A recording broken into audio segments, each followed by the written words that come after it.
So I, 32F, had a health scare recently. And ended up in the hospital for a few days. They did multiple tests, and while the reports were not conclusive, they did find some minor issues in my ovaries and a blood infection. After being released, I decided to get a second opinion from another, trusted doctor. Now, my BF, 34, sent me a message that his father sent him, not me, to ask me to share my medical reports so that they can show it to his uncle, who is a doctor. I am not comfortable with this. I grew up in a family of doctors, where if anything would go wrong, my relatives would always know, and it always gave me this sense of invasion of privacy. I told my BF that I am not comfortable sharing my medical reports with his family, especially when I don't know his uncle that well. I would prefer to show my own doctor.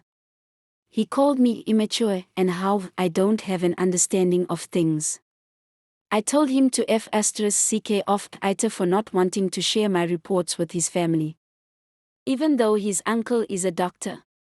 Update: first of all, thank you everyone for such warm reassurance. I felt like an thinking I am being my usual stubborn self. I am not from the US, so I do not think anyone else can access my medical records.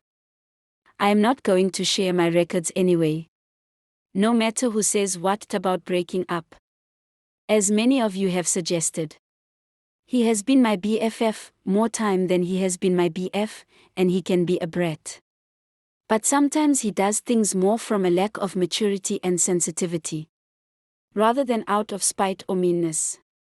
And I believe these are things that can be worked upon together, instead of throwing away the entire relationship. Anyway, he has not responded/called since I told him to F***ck off.